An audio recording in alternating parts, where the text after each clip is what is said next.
Hey guys, Dr. Chafee here. Just want to do a quick little video on how to start carnivore. This is just some of the tips and tricks that I talk to people about, like my patients or friends or people trying to start carnivore. Basically, it's quite simple. It's just you're eating meat and drinking water, and that's it.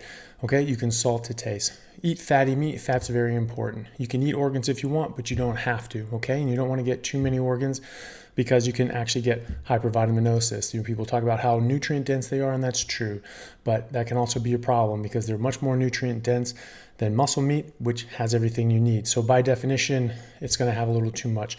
And so if you're eating this stuff out of proportion of the animal, remember how many hundreds of pounds of muscle and fat a cow is going to have to every 1 pound of liver. Okay, it's not going to be a lot of liver every day. Okay, so a bit of liver, a bit of organs, totally fine. Don't overdo it, and you don't have to have any if you don't want it. The Inuits didn't eat them. I don't eat them, and I've been doing this for years. Okay.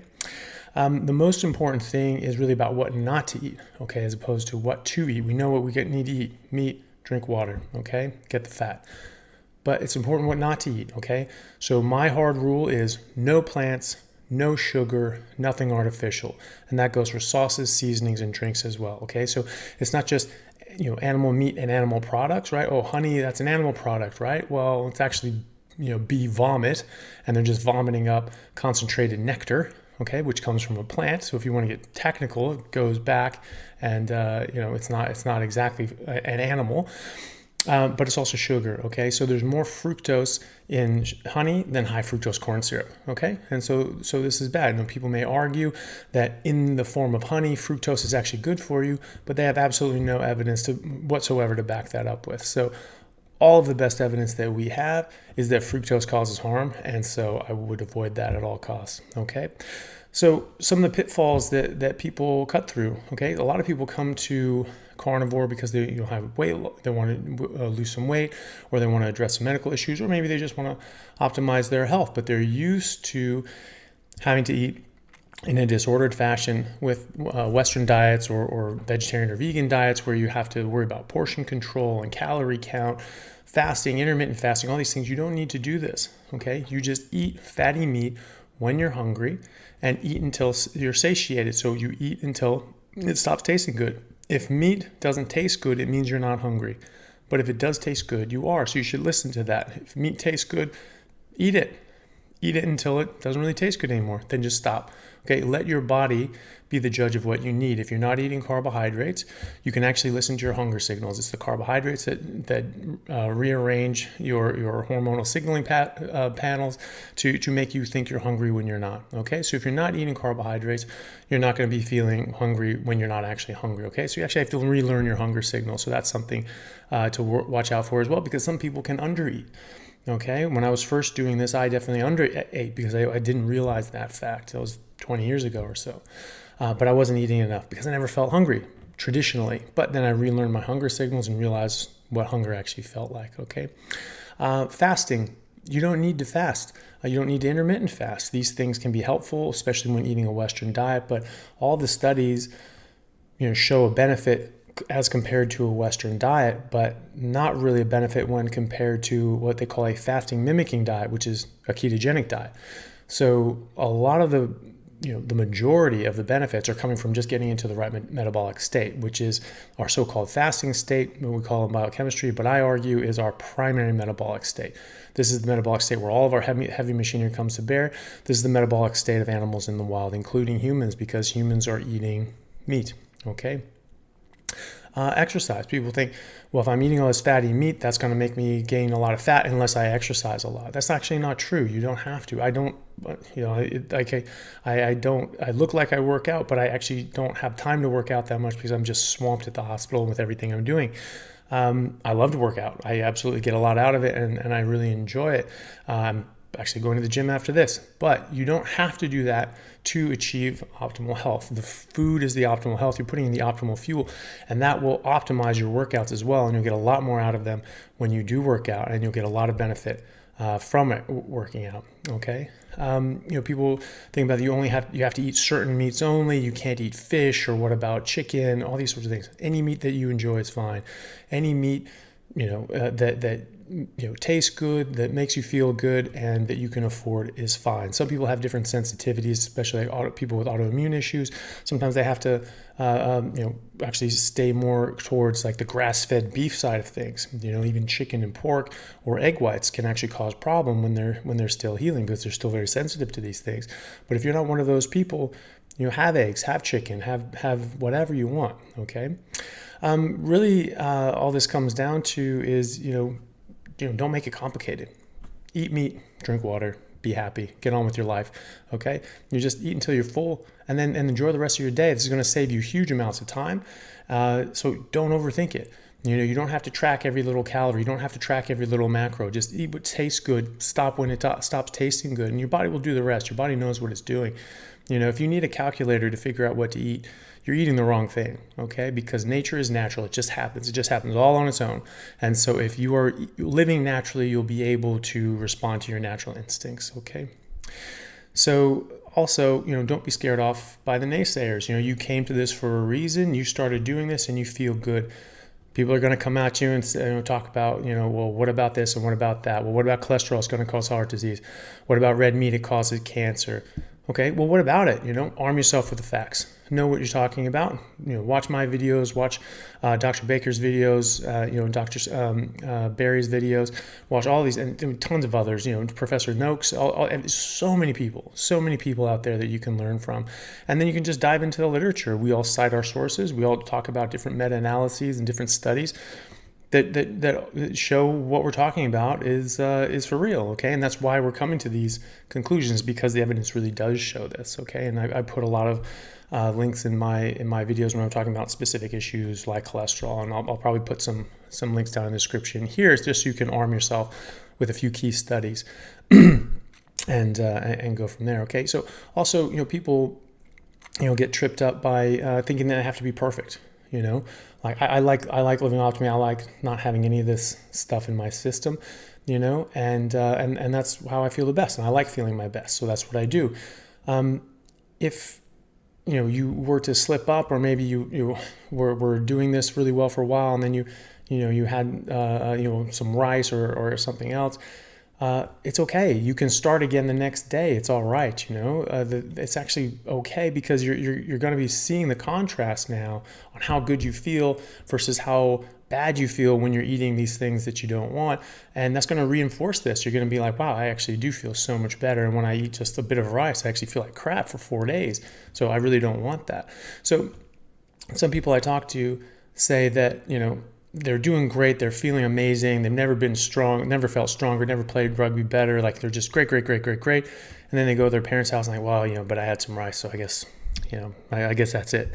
It's like, well, no, I mean, you can still hang out. It's okay. You're not, I'm not mad at you. You just start again, just start again. And they kind of look at me like, oh, I didn't even think about that. Yeah, just go again. We all trip up, you don't have to be perfect right out of the gate. So, if something's not exactly perfect, to my standards, like, it's fine. You just keep going, keep working on it. Okay, it's not a problem. A major one that people end up having problems with is alcohol. Obviously, alcohol is an enjoyable experience and a social experience. It's hard for people sometimes to go out into these, alcohol-fueled ventures and social experiences and not drink alcohol. I'm more used to it because I never drank during the rugby season for many years. I did, before I was 21, and then after I turned 21, I was on antibiotics for a month, and I really couldn't drink, and so I had to go out, sober, and I was just like, oh, this is weird, this is strange. And then the next time it was still weird and strange, but it wasn't as bad. And the third time was sort of neutral. I didn't care one way or the other. And the fourth weekend, I actually preferred it. I preferred being sober. I preferred talking to people sober. I thought it was funny that people were drunk.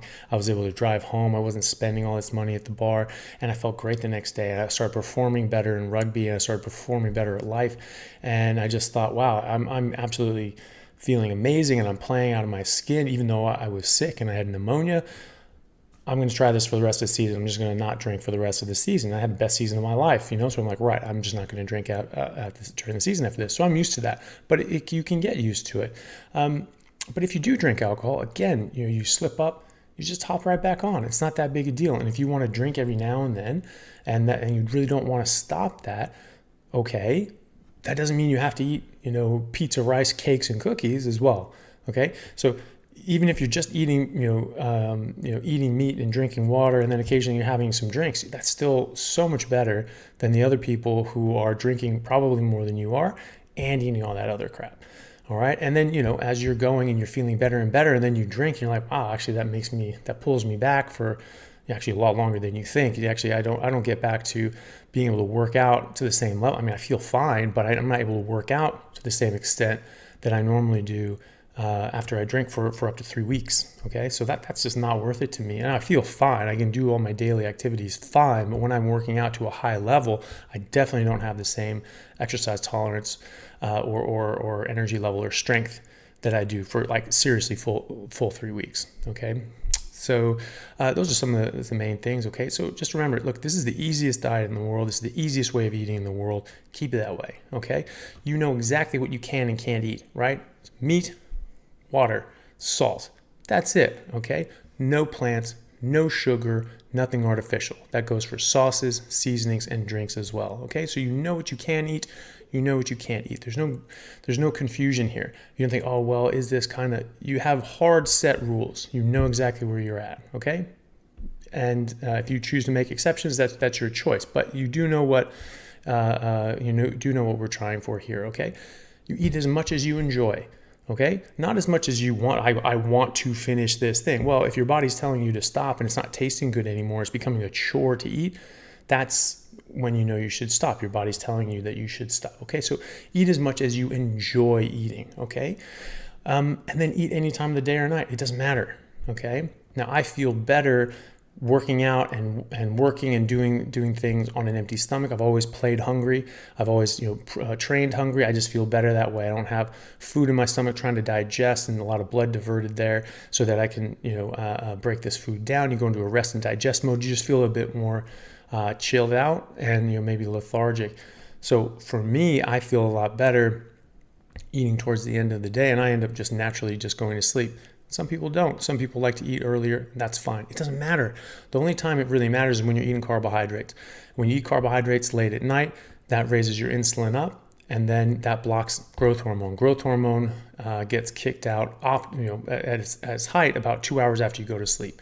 Okay, it's just part of your natural rhythms. Okay, so when your insulin is up, that's going to block your growth hormone. That's going to actually screw up your body. That's going to screw up your health, because growth hormone is very important. It's a very important hormone. Okay, so that's when it matters, is when you're eating carbohydrates. Then you don't want to eat right before bed. When you're eating carnivore, eat whenever you like. Eat whatever fits your schedule and makes you feel the best, okay?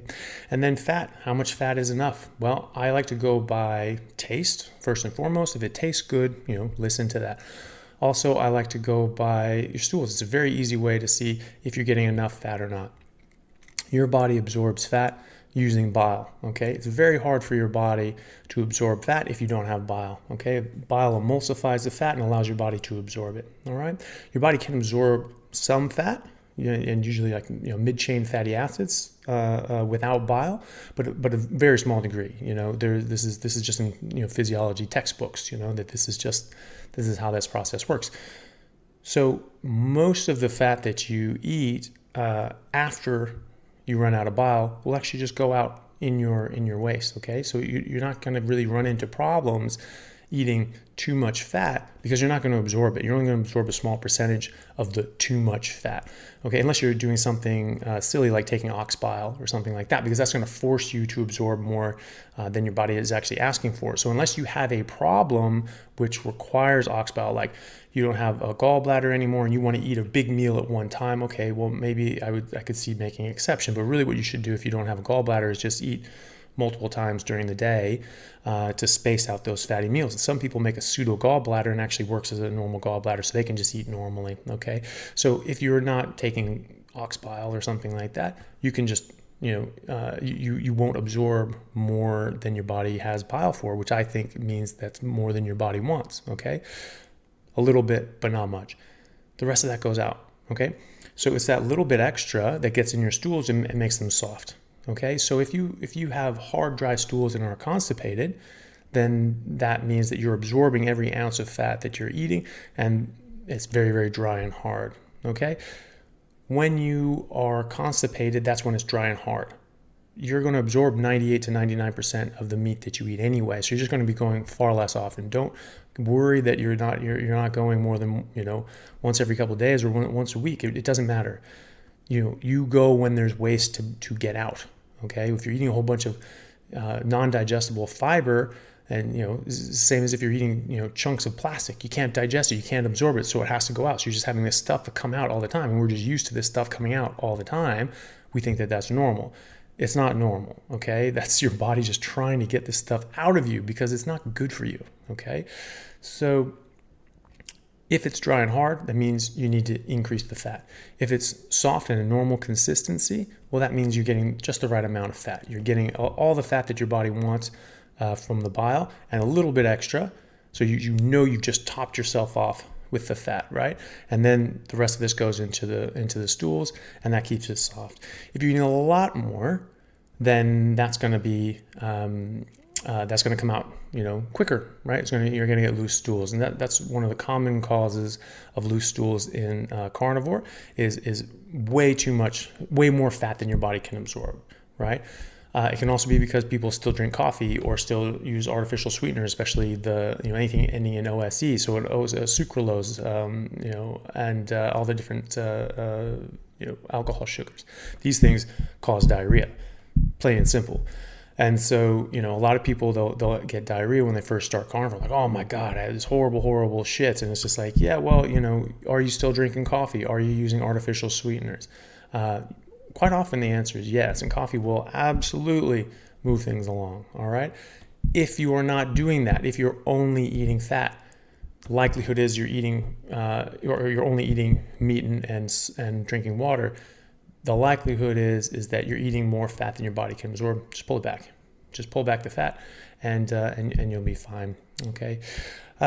So I hope that was helpful, just as a little sort of crash course on how to get started. That's a question that I do get asked quite often, so hopefully people can find some use out of that. And any other sort of specific questions that I didn't cover here, maybe just asking the question in the comments, and I can try to make another video. I'll also be doing a video on fiber and constipation and a few other things coming up soon as well. Okay, all right, guys, if you like that and you think that might be helpful to someone else, please share this with them so that they can get some tips and tricks and hopefully have a successful journey with carnivore. Okay, and if you like and subscribe, that would really help me out, and it helps get the message out as well. All right, thanks a lot, guys. Talk to you later.